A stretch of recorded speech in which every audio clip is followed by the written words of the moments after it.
one of you, three of you, whoever, if you've got a question about anything that pertains to, what we're all here talking about this weekend, we're going to see if we can get some interesting views and opinions from these very interesting people here.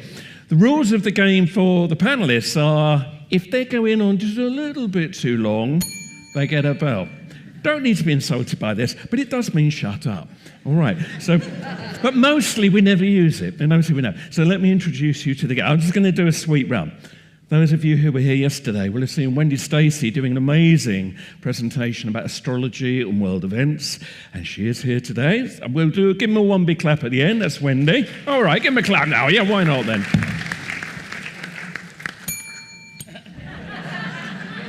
For those of you that have been on our coach tours, or indeed just been hovering around here over the years, you will know Roland Beljon, very, very good crop circle researcher, and he led some of you through the fields of Wiltshire the other day, and I'm sure we'll have some interesting views on circles. All right, give him a clap. Roland, thank you. And we like to bring in people that are a part of this. They're often around, and but they're not necessarily people directly connected. But I have here, on my left, Mr. Simon Best, editor of Caduceus magazine. Yes. And thank you. And a man of many other talents besides, with lots of interesting views. So Simon Best. Yesterday, you would have met Natasha Leach talking about horses and healing. Again, another amazing performance. So, Natasha Leach. And last and very not least, Adrian C Smith, who did, I thought, a very passionate presentation about the Canadian Freedom Convoy yesterday. So, Adrian C Smith, thank you. So, we have microphones roving, so please wait for the microphone to come to you, but do we have a question?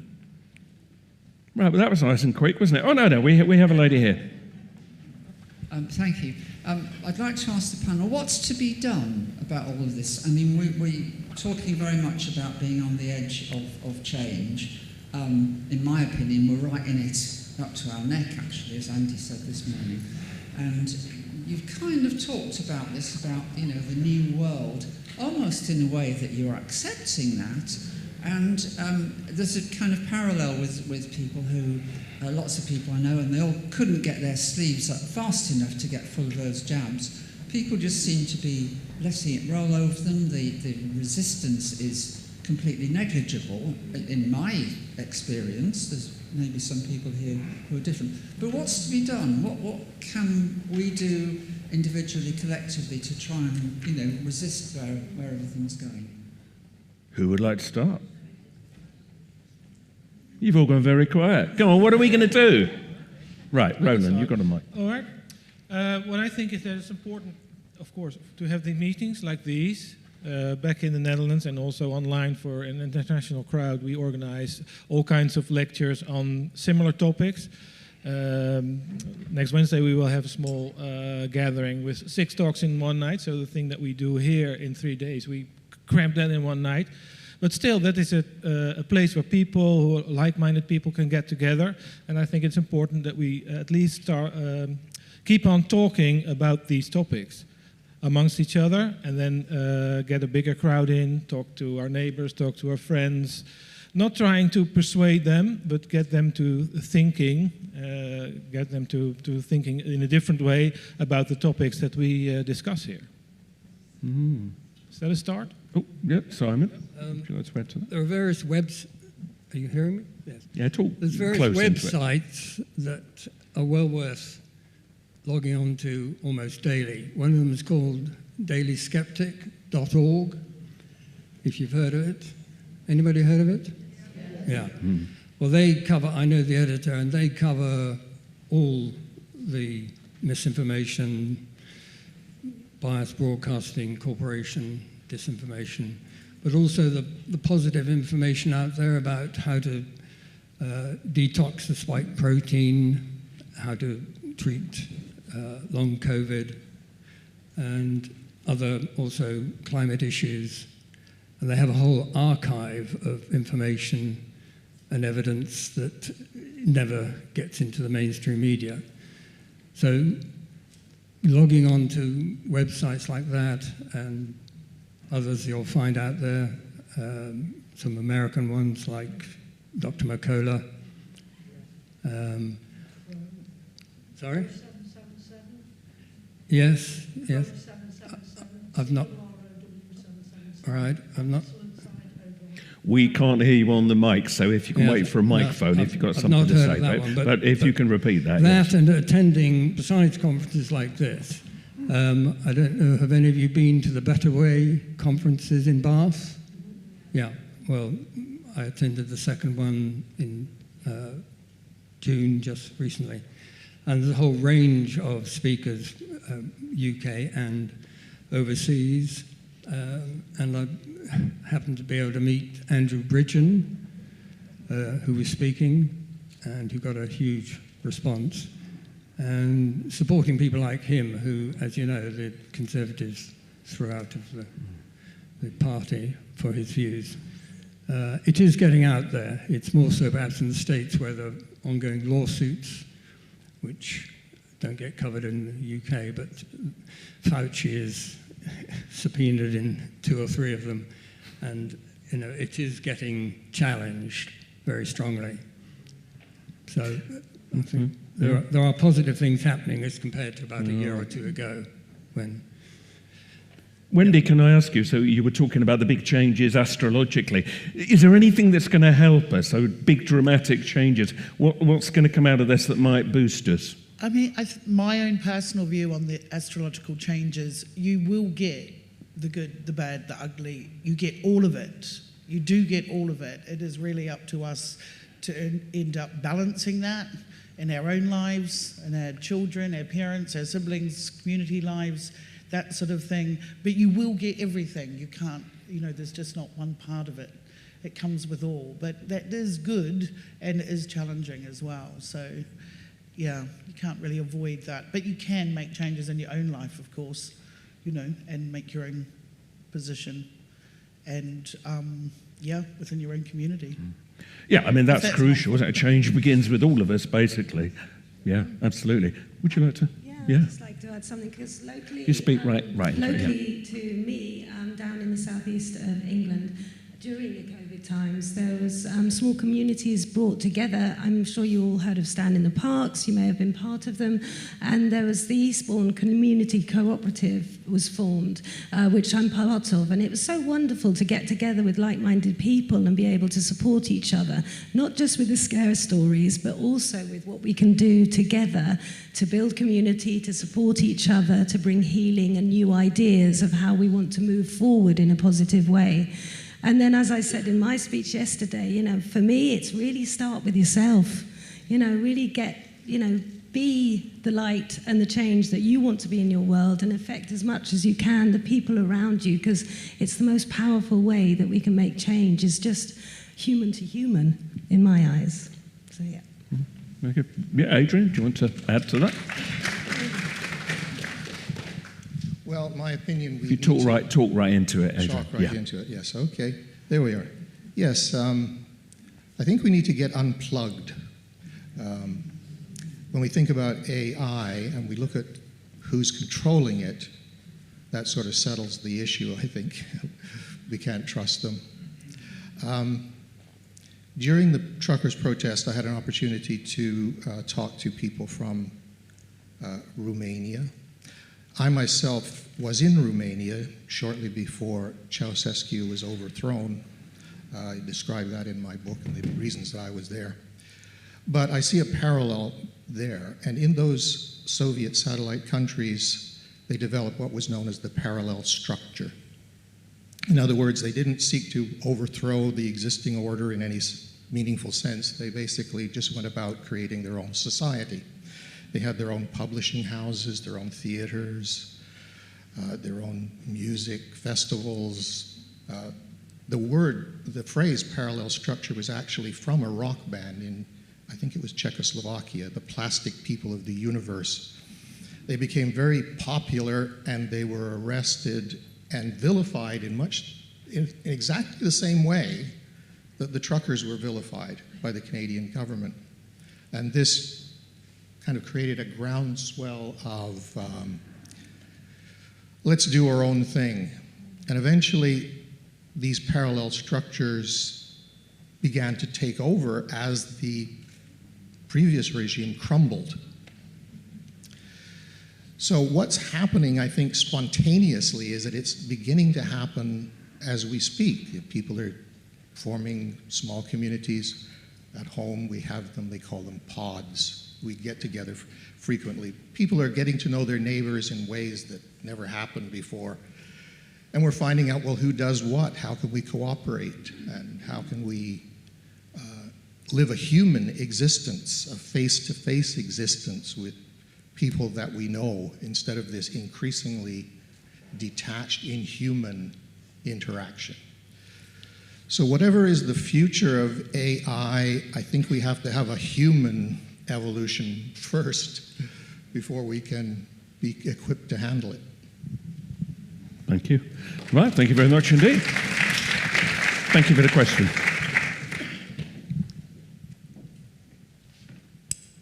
Hi, yeah, really, this is just actually just extending some of what you've just mentioned in the last question. Getting back to nature, unplugging ourselves from this technological world, which has its good sides, obviously. Technology in the hands of whoever can be used for good or for evil. So I'm actually involved with a local project here in Glastonbury called Crops Not Shops. It exists just in Ashcott, which is about a 10-minute drive from here. And what we are doing is a regenerative form of agriculture, which is connecting people back to the earth, and in particular, which is the most exciting bit for me, because I've got totally into it, is electroculture. And I'm just wondering if there's anybody here on this platform today who knows anything at all about electroculture. Who's going to own up? Oh, yeah. I think take that as a no. Do you want to tell us what it is? Basically, electroculture taps into the natural forces that are within our planet and around our planet, including magnetic and electrical forces.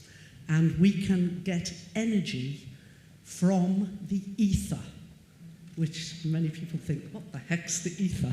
Well, it's the stuff around you all the time. It's around us, it's inside us, it's in the earth, it's everywhere. And tapping into electroculture and tapping into the ether and the natural systems that are in our planet, all of this has been hidden from us. This is old, ancient technology. And I tell you, it's going viral. It's going bonkers on the internet now. So just check out electroculture before all of it's taken off the internet and you can't find it. But there's masses out there at the moment. There are exciting results and experiments. We've got a bit of an experiment going on the land at the moment. I'm going to be setting up even more of it.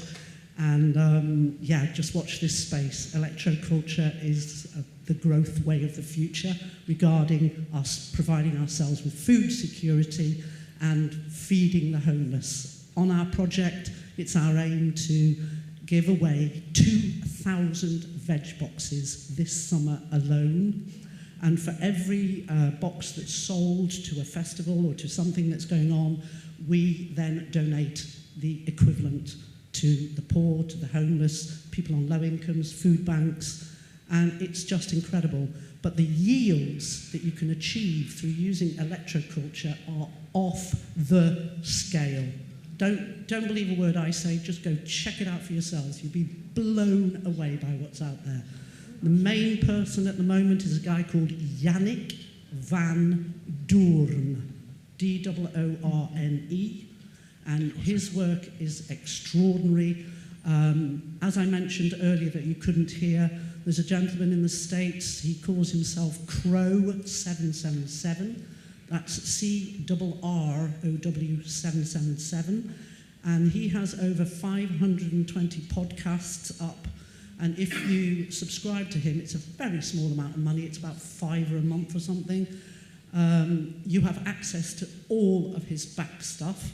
So everything is there, and the subjects he covers, everything from astrotheology to the Sky Clock to you name it. David Wolfe, Clive de Carle, lots and lots of very, very interesting and informative people are on his shows.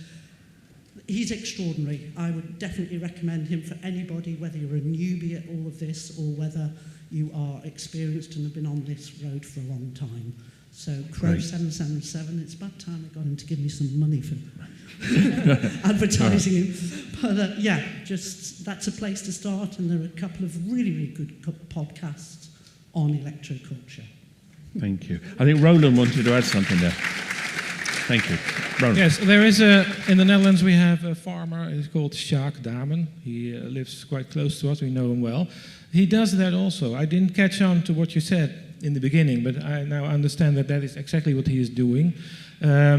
So he is into that, and also he has created a whole new wheat race from a crop circle that he once had discovered. So he took the seeds from the crop circle and grew them over and over and over and over again over the course of the years. And after about 6 years, this new breed, the seed heads are, I think, about 30% bigger than the usual seed heads, than the seed head that come from the crop circle that he took the samples from. So he is also engaged in making larger crops, feed the world, and what have you. And he was so successful in that he has sold this new race. It was tested extensively, and now it's on the market for other farmers to buy. Amazing.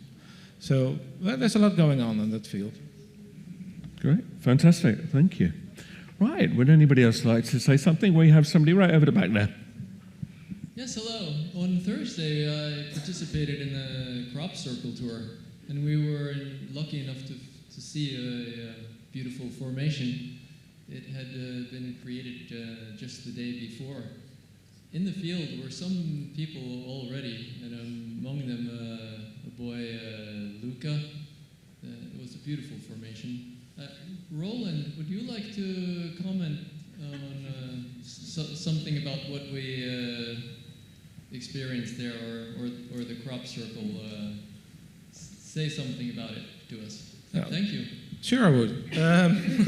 This is my favorite topic. Well, what happened was we did the bus tour. Nancy and I were the tour guides, and we explained on the bus that crop circling can be somewhat adventurous. And of course, for us, that adventure already starts back home when we are worrying about will there be a crop circle or not.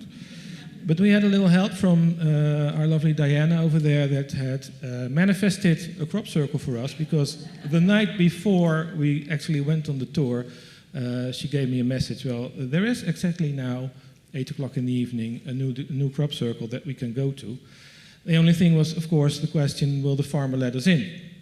So we asked Monique Linkenberg from the Crop Circle Center in Honey Street, well, can we get in? She couldn't get a hold of the farmer, so we just said, we're going to give it a go. And there the adventure started for the Crop Circle tour people.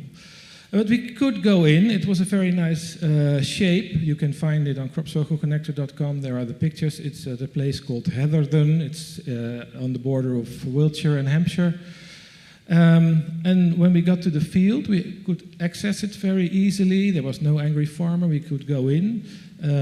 By now, Monique Linkenberg has unveiled that the crop circle is actually accessible. Access is allowed. You just have to compensate the farmer for his loss, of course. When we got there was a little boy in the field already, and he asked some people, "Are you having fun? Are you having a good time?" And well, some of the group responded to that, and they talked to him, and he had a very special story to tell. I don't know every detail of it, but it is crucial to crop circling that you talk to these people and listen to the stories. This boy had actually, he told us, I believe, that he had seen the crop circle forming the day before, and that he had seen all kinds of weird stuff in the air while that happened. I don't really know exactly what that was, but some of our friends have talked to him, and they will know. So if you would like to know more about the exact story, then you will have to check in later. But important is that you listen to these stories, and some of the people in the group have made notes about it, so record it. Oh yeah, that is an interesting, Nancy comes up with. this little boy, he had a shape of a palm tree on his shirt. And actually, there were, in the crop circle, there were a lot of circles, and every circle in the middle had, in the wheat, printed a little palm tree. So there is a strong connection, of course, between this boy and that crop circle, which is amazing, of course. Mm-hmm. Yeah. Okay. So the whole thing was amazing. The group was amazing. It was a very nice crop circle experience. The weather was nice. Yeah, the weather gods were good to us. The boy said it was made by aliens. Yeah. So there you go. Does anybody else have any views on crop circles they wanted to share while we're on the subject? No? All right. Well, thank you. Wait for the microphone, please. We have a lady here. And then a gentleman there. The thing I noticed in that crop circle, which was amazing, was that there were lots of circles around the outside, circles around the inside, and another row. And every circle had what would have been a centre, which was a swirl of wheat that stands up, proud, which may have been part of that palm tree. But those central pieces were not central in any circle, they were off-centre. So, I mean, I didn't even see It's that. not man-made anyway, but I mean, I don't go into a crop circle wondering whether it's not being made by a man, but if you're making a circle, you put a point in the middle and you draw around the outside, you don't put it off-centre. Yeah, that makes sense. Yeah, you would say that. Many circles have offside centres, so yes, that is quite common. Great, thank you for that. We have a gentleman in the middle there who's been waiting. Thank you.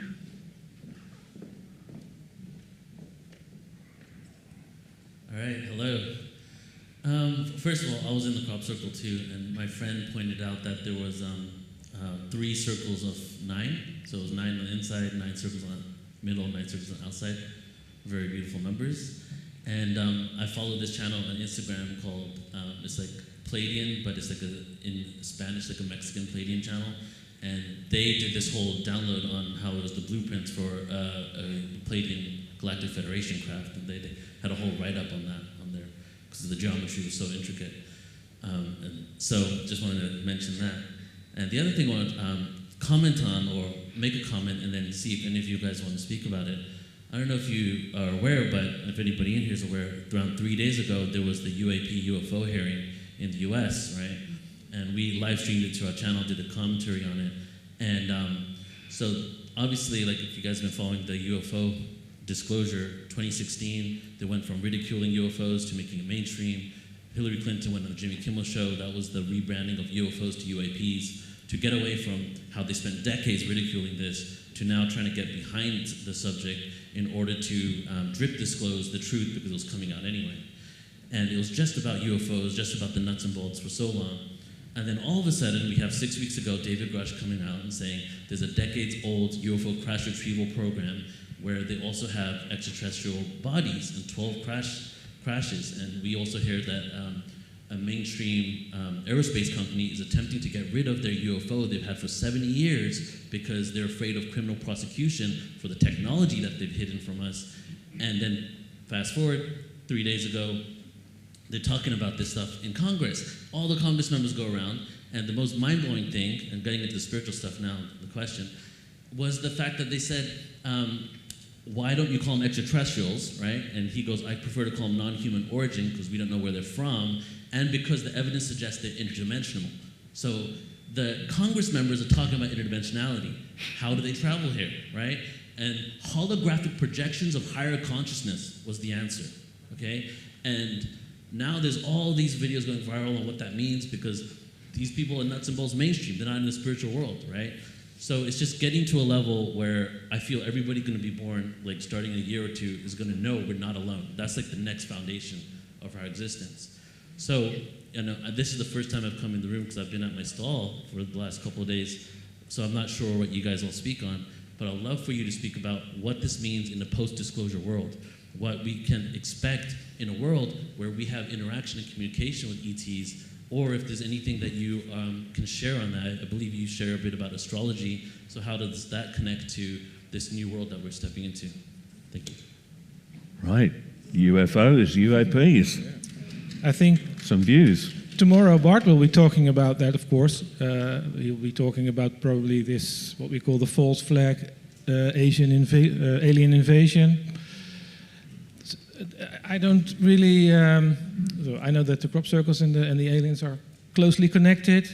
I don't know what to expect of the whole thing that the government is all of a sudden explaining this and talking about it in a normal way. So I am always wondering what's behind that, but that's my thing. So Wendy, because you were talking about UFOs yesterday and that being part of the shift. Yeah, and that is going to be a major theme. But what I didn't say yesterday is, there is 10 years ago we had Neptune move into the sign of Pisces. You're talking to the mic. Sorry, and we haven't had that since the 1850s. When we had that, we had development of photography, which led to film and all that sort of stuff. But you mentioned things like high consciousness, and you mentioned holographics. And this particular realm is going to be, before we get to the end of this particular sign, which is 2025, 2026, the advancement of things like holographic projection, like telepathy, like the ability to communicate, without the use of words and through more than, I say telepathy, but again, in a way that we can't even comprehend right now. We don't even have the ability to conceive what the potential of communicating like that could be. Hence the communicating with creatures, things like that. So yes, I mean, it also, Neptune and Pisces is completely universal, so it is all about space as well. It's all about deep ocean stuff, when I put the world map on yesterday and I showed you the planets going through certain areas, when that submarine went down, of course, off the coast by the Titanic, the whole world funded billions of pounds into, that planet went straight through there. Of course, it was also on the other side, next to Palermo, outside Greece, where people were dying off a boat. It didn't get near as media attention nor the funding. There were refugees that died in the Canary Islands on the same day. These are shown, because it's deep ocean stuff as well. And the discoveries we're going to make, which are going to feed into all the things that you were talking about as well. It's actually, completely universal. Sorry, I'm talking about many different things in a couple of sentences, but yeah. Yes, please. Yeah, so if you saw my talk yesterday, you'll see that I am, through becoming more grounded and becoming more into my body, I actually was able to access more of my spirituality, and that brought through to me channeling my soul family, I see them as, which are from the Pleiades. And what I've been feeling and sensing from what they've been talking about is that, yes, we've got this disclosure coming through, and it's going to be manipulated, and it's all, different people's agendas placed on top of it. But what's also coming through is the disclosure within ourselves. And I'm not the only person on this earth that's opening up to my connection to our soul and star families.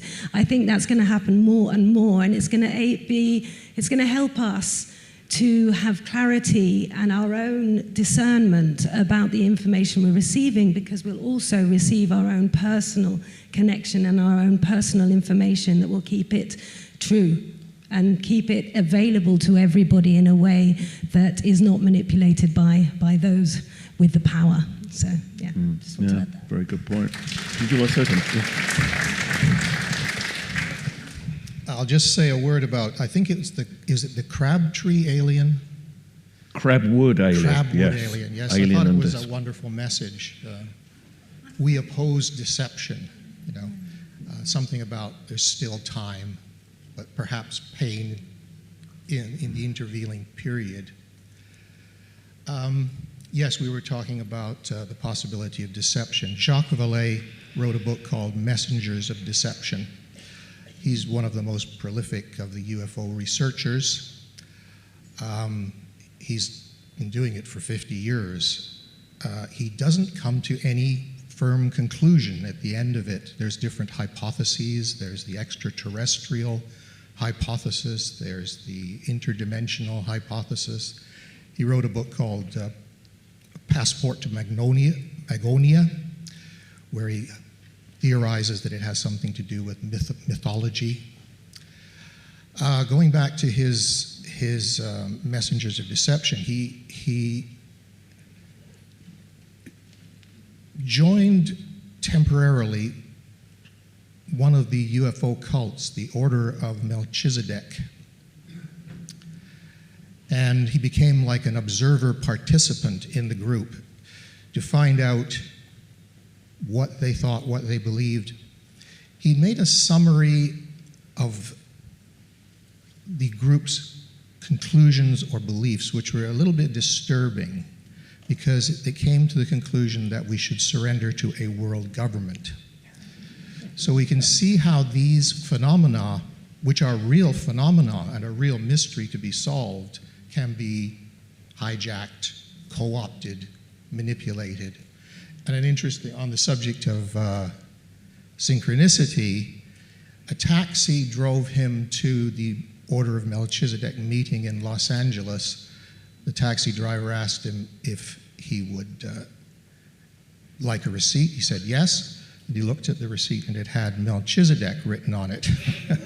Wow. He has a photograph of this in his book, Messengers of Deception. And he looked in the phone book and he could only find one of Los Angeles. There was only one Melchizedek in it. Amazing. Simon, I mean, Caduceus has covered UFOs over the years. Is it anything, what angle would you take now if you were to run an article on it? You know, does it have a position? We don't have a position, no. We haven't covered it for quite a while, I would say.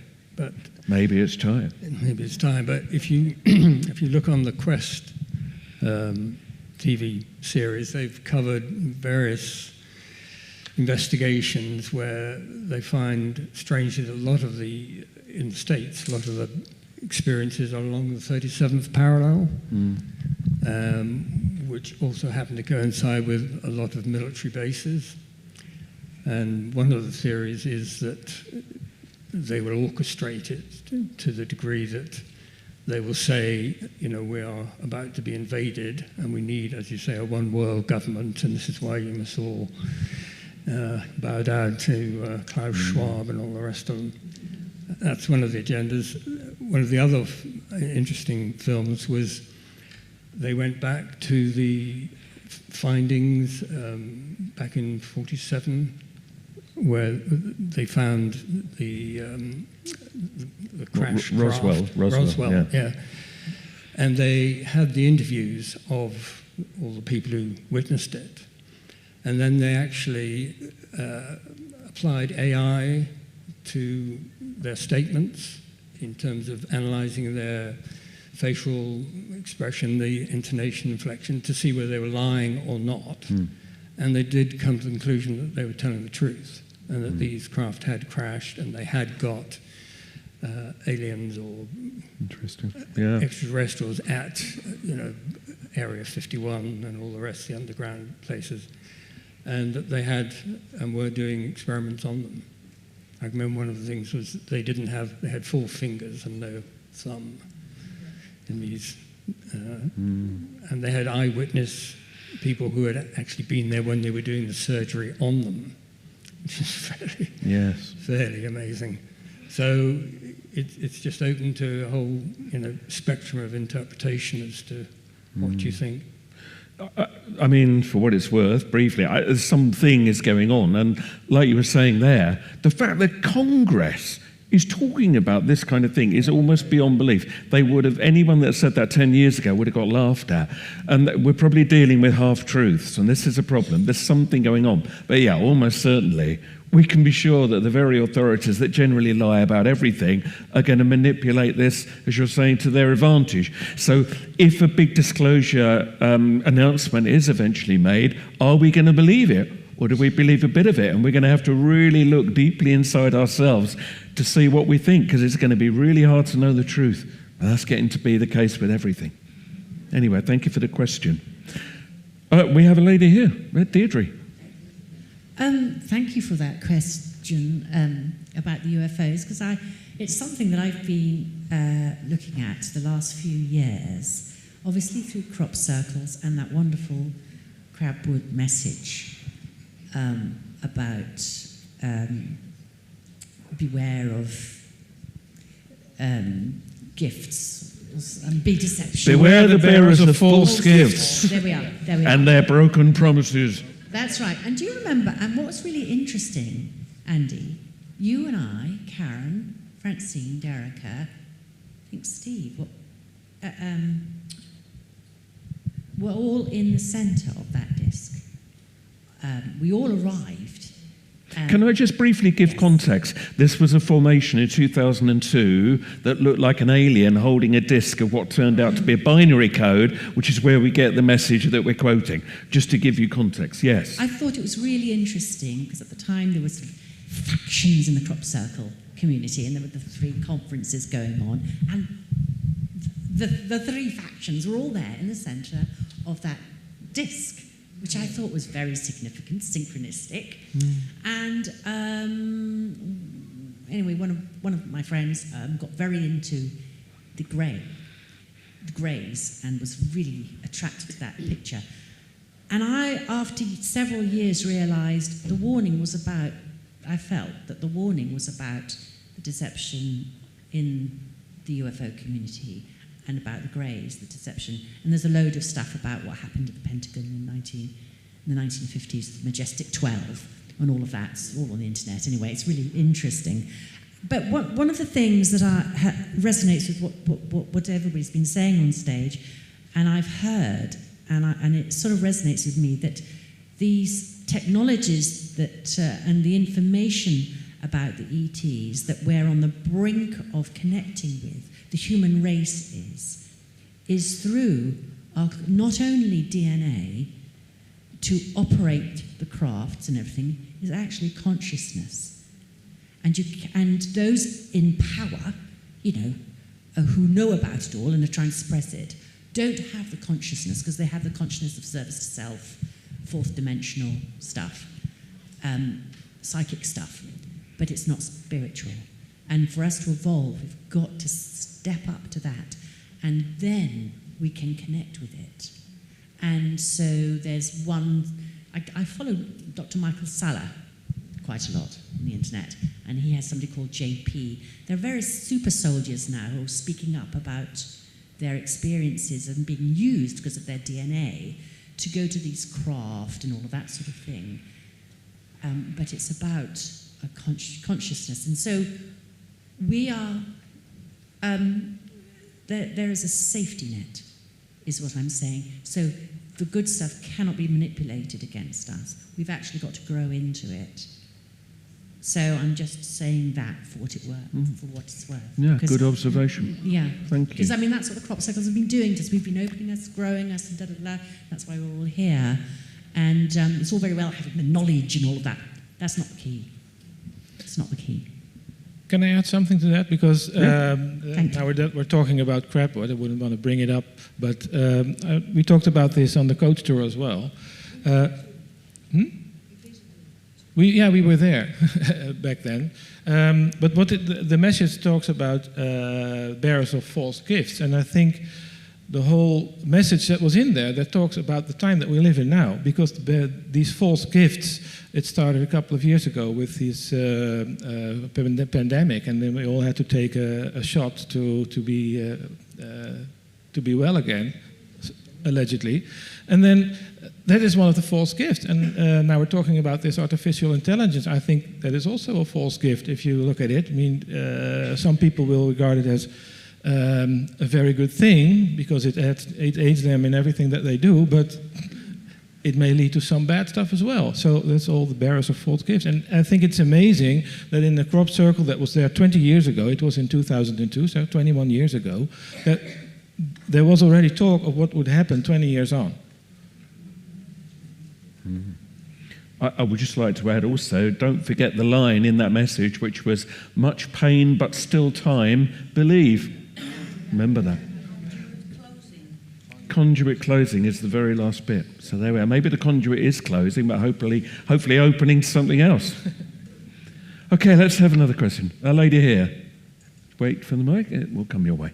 Thank you. Hi. I'm hoping I can find the right words to try to express this question. So I'm aware of a sense of things on this, in this country I will talk about, although I'm aware it's going on in other countries as well. Drawing in and a stamping down. I see cameras everywhere. I see more rules. I'm aware of, this sounds very mundane after the talk of crop circles and UFOs, but the whole ULEZ thing, the so-called clean air stuff, a sense of people trying to restrict our world, enclose us, suppress us, all this negativity. And I'm just wondering, how does this connect and make sense in the wider world, the opening up that we've been looking at? So what I have a sense of is a closing down on the one hand and a massive opening up and discovery on the other hand. I'm just wondering how this links together. What sense do we make of this? Adrian. One thing I would say about that is the need for us to assume responsibility, and to take responsibility into our own hands and not look to other people for our truth. So it's our own spiritual development will be, our individual spiritual development will be what brings all this to an end. So we don't need to see ourselves as victims, but as taking responsibility for the world that we live in. These people, if indeed they are people, need us to do their bidding, to keep them where they are. And as long as we do that for them, they'll continue to exist. They have no real power except the power to deceive. They're few in number. You say, well, they have the army. Well, the army is human beings cooperating with them. In Romania, that all fell apart in an afternoon. The army, the police, were shooting at the protesters before. Then one day, Ceausescu was giving a speech on a balcony. It all started falling apart. People pushed through the front door of the building. He had to flee to the roof, and a military helicopter took him and his wife, made an escape for them to a military base. But before the helicopter landed at the military base, the army joined the revolution, and they were arrested when they landed. So the Romanian experience is very much in my mind, because I was in Romania, and many of the Romanians that I know will tell me this is all deja vu. This is happening again. We've seen it all before. There were many Romanian truckers in the protest, and I have friends, relatives who were in Romania. But to me, it just we tend to look at these things as being, how do we defeat this thing? It's so big, it's so strong. But the quote that I gave from Václav Havel, once a little light gets into it, that which seemed impenetrable is now made of tissue paper and about ready to collapse. And the idea, like back in the time of the Cold War, what are we going to do about the apocalypse, the arms race? That all fell apart in an afternoon. You turn on your television, you see pictures of the Berlin Wall crumbling. That's my. Yes. Yeah. I also think that we are living in it with the astrological cycle that occurred in January 2020, the Saturn-Pluto conjunction in Capricorn, and all the other things that were happening with it. It was very much the four horsemen of the apocalypse. It was symbolic of the Grim Reaper. And no matter what anyone's thoughts are on, whatever your thoughts are on COVID, vaccinations and or anything, the whole world for the first time ever had to think of death, whether it was to resist it, fight it, protest against it, endure it, observe it, whatever. And that has never happened around the world, particularly when we can communicate. So everyone's in this post-grief. We're still healing, I think. And with your question, with the other cycles that are going on, there's a real resistance, there is a protest, and personally, I think there's going to be there needs to be a lot more anarchy to occur before we come back to actually that responsibility that this gentleman was talking about as well. It is about a different responsibility. It's a butting heads of responsibility. So I think to your question of how does this work? I mean, it's all going to happen, but we need to think differently. How we think now is going to completely change for everybody, all of us. And yeah, I'm not sure how that unfolds, but it will be different. It will be different. Thank you. All happy? No? Right, well, thank you very much for that. Right, we're running out of time here. Do we have any questions? We have a lady over there in the middle. Bear with us.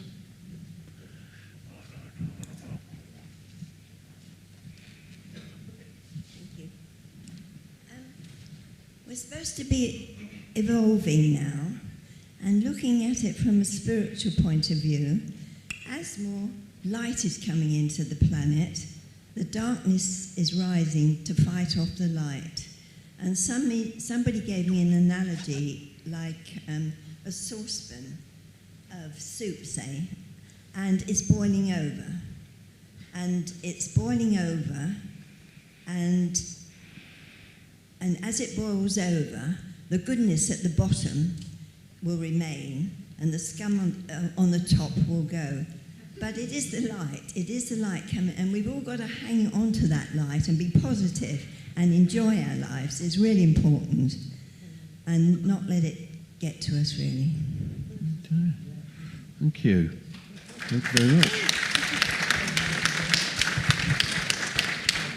And of course, in the analogy of old photography, in a dark room, one tiny chink of light, you blanked everything, ruined it. So that's all you need, one little chunk of light. Yeah. Okay, we have a lady over there. Di's coming. So how can we defy AI? How can we defy it? It seems from your talk that the right brain isn't developed. So consciousness, and do you have to meditate more? How can we spiritually engulf ourselves more with this light? And have AI got that? How can we defy them? Or should we be just amongst them and part of it? I don't know where we should be. Well, it's not really my Q&A, but I mean, I'm trying to just raise the issue of where we're going. But like I said, we've got gifts that I don't think the AI's got, and that's what we're going to have to start building now. Does anybody here have some views on that? Yeah, Natasha? Yeah, I feel the same. It's really just that we have to remember who we are and what we are and how divine we are. And that, again, it's about who programs the AI, but it's also about who actually takes it on board and believes it to be true, because you were talking, weren't you, about who programs it, what information goes in there. But as I was talking with my daughter afterwards when we were having a bite to eat, you look at education and think, oh my goodness, you know, what are the children going to be programmed with the AI? What were the children taught in schools at the moment that they don't remember and didn't even take on board because they didn't agree with it? You know, we've got to keep a perspective on this, you know, because we could go into fear, but actually, if we go into fear, we're closing ourselves off from all the possibilities we have to create the world we want. So for me, it's just remember who you are and trust that. Yeah. Thank you. Anybody else? Anybody else want to share anything on that?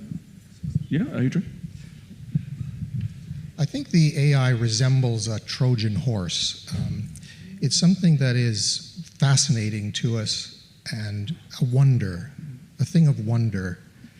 So we think we should invite it in, and without considering what's in the belly of the beast, as it were. And however impressive AI seems to be, and it is darned impressive, I have to admit, it's nothing alongside what a human being is and what we've been talking about today about the synchronicities, the meaningful coincidences, the amazing abilities of psychic abilities, precognition, all of these things. And AI pales into insignificance alongside of what it means to be a human being. And we really need to hang on to our humanity. And false promises in the minds of the elitists of immortality, false promise. Thank you. Right, we have 10 minutes. We have several questions over this side. I was thinking maybe we need new myths that guide us through the process that we are going through. You see, we have these old myths that have been sort of, helping us progress in life. But those myths are based on our battles with the gods. And actually, we have to remember that we won. We have overcome the winds of the gods, and we are still here. And maybe it's time that we realize that even though Zeus was on his Olympic mountain throwing fire at us, we have replaced him with Mr. Schwabstick on his Olympic Mount in Davos, who is throwing his bit of fire at us. But we have survived Zeus, so we will survive probably Mr. Schwabstick as well. As also, we need to rewrite those myths and see that we're not the victims of the gods, but that we have to add a dimension that adds the UFO crop circle information that is coming to us.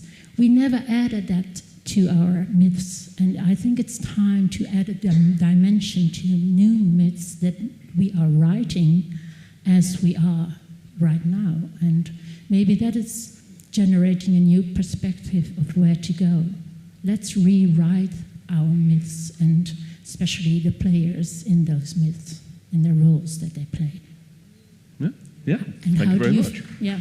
How do you feel about that? That's actually the question. Myths. Wendy. When I said before that the planet Neptune is in Pisces and it hasn't been here for 150 years, when it was there before, we had a lot of amazing innovations in healing. I mentioned photography, but healing as well. Pisces is also about mythology and creation myths. And like yesterday I mentioned, like in New Zealand, Matariki is now public holiday. It's also, Matariki is actually completely rooted in Māori mythology. It is the fundamental start of the year, and everything comes from that. While Neptune's in Pisces, dream world, Aboriginal, indigenous mythology, we've not yet tapped into. We have not. I understand we're sort of, we live under Greek archetypes, which play over and over again in human life. It's the same story. It's like theatre. It's the same plots. It's movies. It's the same thing over and over again. And we play out these archetypes. So I think it's the same film role over and over. But I think we need to tap into other mythologies like Aboriginal and, dream world.